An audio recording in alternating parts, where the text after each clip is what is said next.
Because Pacific herring has multiple values. It has economic value, as depicted by this slide of the commercial roe herring fishery. It has cultural value to the Haida, the indigenous people of Haida Gwaii. It serves as a traditional food. Herring spawn on kelp, which wasn't on the menu today, but maybe at your next HerringFest it will be. And so this is an image of herring spawn drying on kelp. It also has important ecological value, which is what Tony Pitcher spoke to you about earlier today, as did Grant. And so you may recognize this very complex slide that Tony put up of the role of Pacific herring within this very complex marine ecosystem.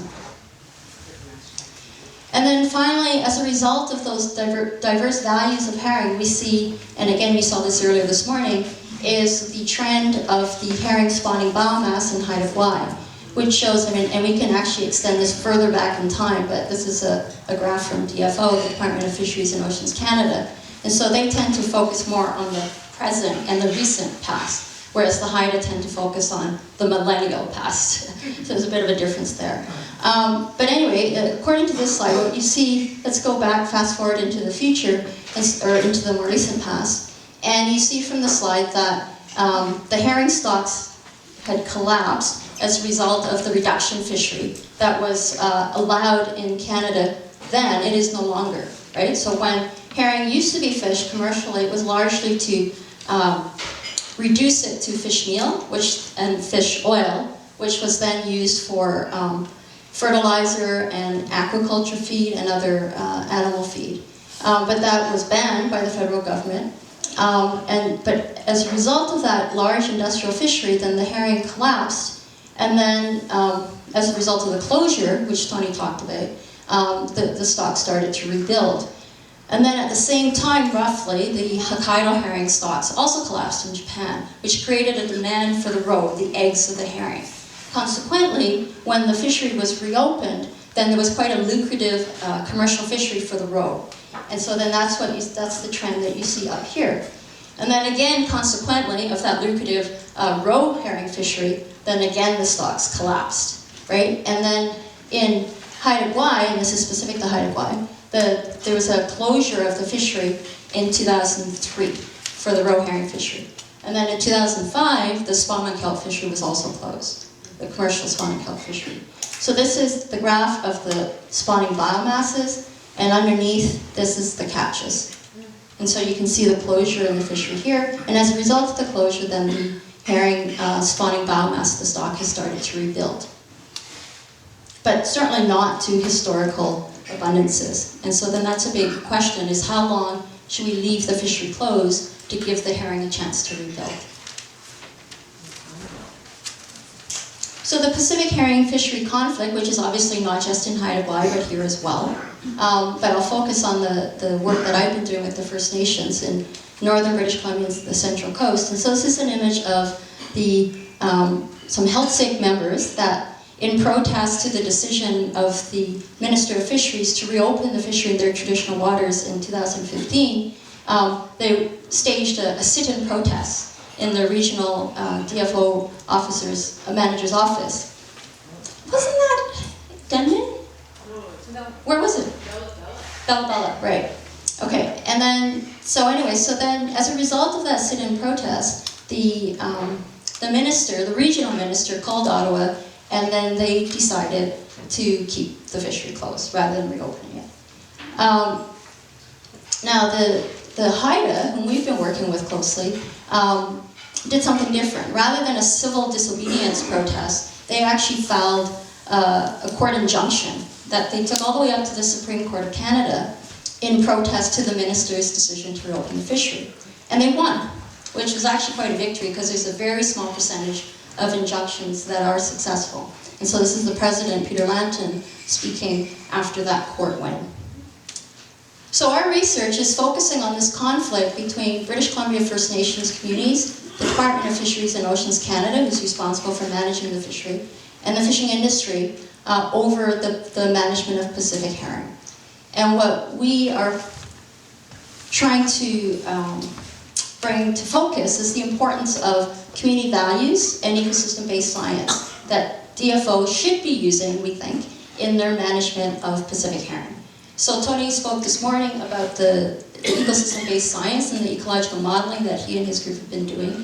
And I'm going to concentrate on the values work, which is complementary to what he's been doing, and I'm going to show you how that, how they come together, I guess, in the end. So our project is called the Collaborative Solutions for the Haida Gwaii Herring Fisheries, and it was one of the 4 projects that have been funded by the Peter Wall Institute in the last couple of years, focusing on this fishery. And it was done in partnership with the Council of the Haida Nation. So in 2015, we hosted 2 community workshops, one in Old Massett, which is in the northern part, and one in Skidegate, which is more in the middle of Haida Gwaii. And we invited people to come and share with us their perspectives and knowledge on herring, and to see if by listening to their community voice, we could feed that into the management of herring through our research. And then we followed up the community workshops with one-on-one interviews the following year. And what we attempted to do, and have done I guess, is to map local community values, which you might consider doing here, and to model the ecological impacts and risks that Tony showed you, associated with the herring fishery, to try to facilitate a more collaborative governance solution. Because at the moment, the DFO is responsible for managing the fishery, and the minister responsible, the Minister of Fisheries, in essence has veto power, right? I mean, she at the time, or he now, can decide whether to open or close the fishery and what the harvest control rules are that are used. In some cases, in spite of what her own scientists or his own scientists may tell that individual. And so what we've been proposing is that it's important to talk to the local communities like yourselves, as well as the scientists, to try to work together to come up with good governance solutions. So our research team was an interdisciplinary one. This is an image of a number of us very cold in Haida Gwaii 2 years ago in April. There's Tony, a student of mine, Jess, who's done a lot of some of the research here as well. And then 2 international colleagues, one a philosopher from Norway and an ethicist from the UK, a couple more students. And then this is Evgeny Pakimov, that's the director of the Institute for the Oceans and Fisheries, where Tony and I both work. Lawrence Ward is a psychologist, and April White is a Haida artist. And you'll see some of her original artwork here later this afternoon. So what our interdisciplinary research team did was work together, develop a methodology to interview Haida Gwaii community members. And we interviewed 47 in all. And what we tried to do was to represent the cross-section of the local community. So we interviewed not only herring stakeholders, those that actually fish herring commercially, but also Haida elders, youth and leadership, scientists and resource managers, educators, conservationists, journalists, artists, anybody that we felt had knowledge and a stake in the management of herring in their community. And so here's an image of James Hart, who's a hereditary chief and master carver. He's one of the many people that I interviewed. And so this is what was hanging up, is the video that shows some of the interviews that I conducted, and let's see if this works.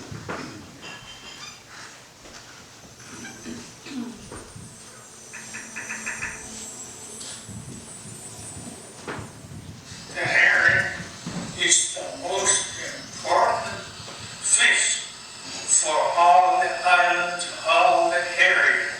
We're hoping that all the Haida Gwaii herring stock will get better. I'd like to see it close to all these areas get herring. Because the crime, seeing all these big herring going through the reduction plant. Herring should have been left in this inlet for food purpose only. Eating something like that out of the ocean and coming together to share that kind of food. And I refer to it as soul food because it's exactly that. And it never tastes as good when you eat it by yourself as when you share it with your family or friends. What does herring mean to you? Oh, life. It's one of those, the forage fish, everything depends on it. Gulls that hang around now, the big balls you see, which are herring balls coming to the surface, it's crazy. How do you think that the Haida Gwaii herring fishery should be managed? By us.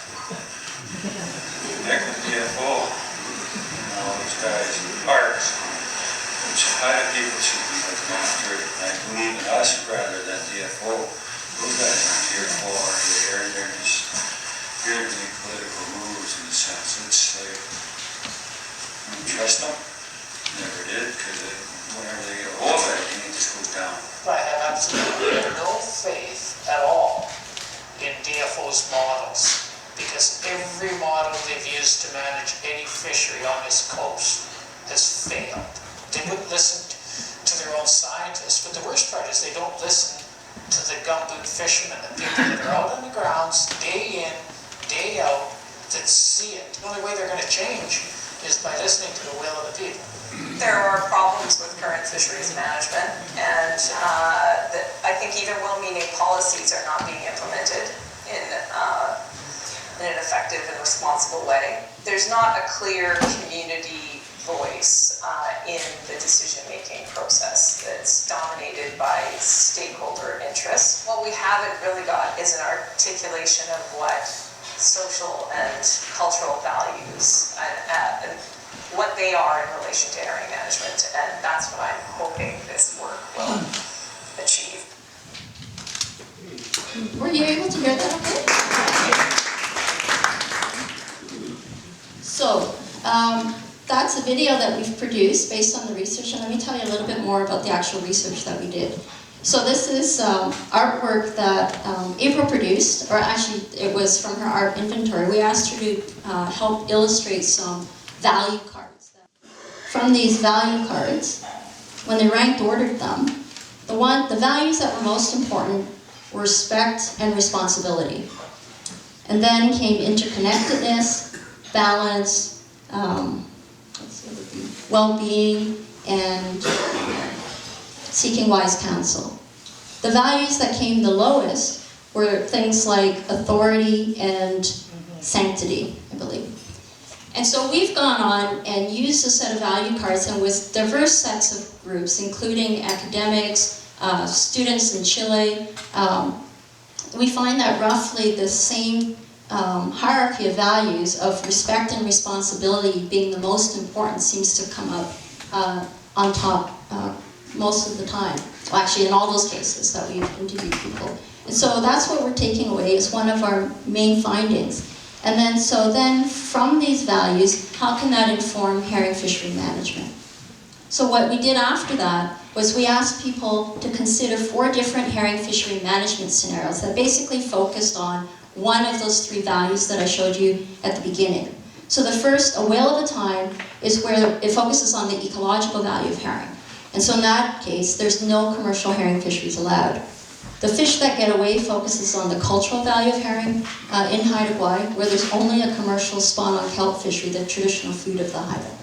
The third scenario we call the heart of herring scenario, and I would suggest it tends to focus on the economic value of herring.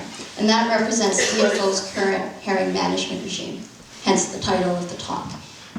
The fourth scenario is the little fish that could. And in that case, it's the most complex scenario, where both the commercial roe herring and the spawn on kelp fisheries are managed separately. Because at the moment, they're managed with the same harvest control rules. So Tony talked about the cutoff threshold at which to open the commercial fishery, that right now DFO uses the same for the 2 different fisheries. And so what we did was we asked the Haida Gwaii community members to discuss the impacts on their values and on these 3 dimensions of society, the ecology, the culture, and the economy of these different herring fishery management scenarios. And so again, just to give you a bit more detail on those scenarios, we again worked with April White to come up with an image to depict those scenarios in our exercises that we had our community participants go through. And so the first, the whale at a time, is again focuses on the ecological value where there's no commercial herring fisheries. And this original artwork by April is quite nice, I think. So you saw this morning Tony's depiction of the food web, the marine food web. This is April's, right? So in the background is a killer whale eating a salmon, eating some herring. And you can't see in this color, I think, but that's a red herring. And she herself is from the whale clan, so that's the whale in the background. Oops. Uh-oh, I just turned it off. Great. Turn it on. And so you saw this slide again earlier this morning, and so when we focus on the ecological value, I mean, if there's no commercial herring fishery, it allows the ecological value of herring and its ecosystem services to come through. And so it allows for a more balanced food web and the recovery of not only herring, but its various predators. And this is the depiction of the recovery of the humpback whale as a function of herring biomass. The second scenario, the fish that get away, again, is where there's only a commercial spawn of kelp fishery, which highlights the cultural value of herring to the Haida. And in this case, as you heard in the video by Cindy Boyko, who calls it the spawn on kelp a soul food and sustenance for us. I think you experienced this here, is that the herring spawning is a signal of spring coming. And in olden times, when you couldn't go to a grocery store for your food, that it was a really important traditional food for the Haida people, because over winter, their food resources were being depleted. And then when the herring came to spawn, it was signaling more food, salmon and halibut, that would be coming in the summer. So it was really important. And the spawn on kelp that you see here is a highly nutritious food, right? With, as you can imagine, being the eggs of the herring. The third scenario, the heart of herring scenario, which is DFO's current management regime, focusing on the economic value, which we see depicted here. And as I think Tony mentioned earlier this morning, this is the landed value of herring since 2000, it looks like. And again, this is sort of a short-term focus historically. But what I want to show is that the value of the herring fishery, commercial herring fisheries, have drastically decreased in the last 15 years. So it calls to question why we're opening or having even a commercial herring fishery when its actual economic value is so low. Why not allow the herring to recover to more to past abundances, and then it can maybe feed all of those different values of the cultural, the economic, and the ecological. So in terms of the current management of herring, the reason why we call it heart of herring, and I admit there is bias in that name for the scenario, but what I want to focus on are the ethical issues, and so that's why we're questioning DFO's management. In Haida Gwaii, particularly, most of the commercial fishermen and processors are based in the BC Lower Mainland, not in Haida Gwaii, which then means that the economic benefits are going off island. So the marine resources that are being depleted as a result of the commercial fishery and that affect the local community, they're suffering cultural and economic and ecological losses, while the benefits are going to people off island. And as Tony highlighted, there is one vertically integrated processor, Canfisco, that owns 25% of the herring licenses and actually has a dominant influence. We don't know what that number is. This 25% is a conservative estimate of the actual licenses that Jimmy Pattison owns, but in terms of his actual influence is much greater. And then the other issue that has already been discussed as well is that the herring, I mentioned that there's no longer reduction fisheries allowed in Canada, but what's been happening as a result of the decline in the consumer preferences in Japan for the roe, right? Because remember, the Hokkaido stock collapsed in the 80s. So there was a huge demand initially by the Japanese that were used to having roe, as a food, as a cultural food. But then there's been another generation of young Japanese since then, and two maybe, that didn't grow up with that food preference. So there's not so much that same demand. And so the value of the roe for the roe herring fishery has actually decreased, as you saw in the previous slide. Consequently, the main value, I've been told, is that it's more from the carcass of the herring, which is then being sold for reduction and bait, and for salmon and tuna aquaculture as far as Australia. And a lot of it's being sent to the United States as well. And so then it brings to question, in a sense it's allowed because otherwise it would be waste. The carcass would be waste when you fish the herring for its roe. But then if that's actually the main economic driver for the fishery, and we don't allow reduction fisheries, it makes you question, let's say, the decisions that are being made. And then the other ethical issue I want to highlight, and Tony talked about this, is that DFO does use single species stock assessment. So it does not consider the ecological role of herring within the marine ecosystem. And Tony showed you what a huge impact it does have, and the services that it provides to other marine predators and the functioning of the entire ecosystem. So then, why is DFO not considering this ecological role when there is science to support that? And we can certainly work with them in their management of the herring. The final scenario is the little fish that could, where, as I mentioned, it's the most complex scenario. It would require management by DFO where they actually talk to communities about their values and scientists about the ecosystem role of herring to try to feed that into a more complex management of the commercial roe herring and the spawn-on kelp fisheries, which we contend, as well as the Haida, should be managed separately because of the very differential ecological impacts and cultural values of the resources. So in terms of the preferences that the community members told us from Haida Gwaii, what we found, maybe not surprisingly, is that no one of those 47 people we interviewed preferred the current DFO management, heart of herring. So what that suggests is a strong community dissatisfaction with the current management of Pacific herring resources in their territory. What also somewhat surprisingly, however, is that a large percentage, not quite a majority, but a large percentage of the respondents preferred a whale at a time, which is no commercial herring fishery. And this includes, in fact, commercial fishermen in the island. And so what we heard time and time again is that keep the commercial fisheries closed, allow the herring to recover, then think about reopening, but not now, right? And then a lot of people express sort of that temporal time perspective that once the herring stocks have recovered, then maybe be more precautionary and reopen the commercial spawning kelp fishery because it doesn't have so much of an ecological impact. Open that, and then if we again see that stocks continue to rebuild, then let's consider having both a commercial roe herring and spawn-on kelp fisheries.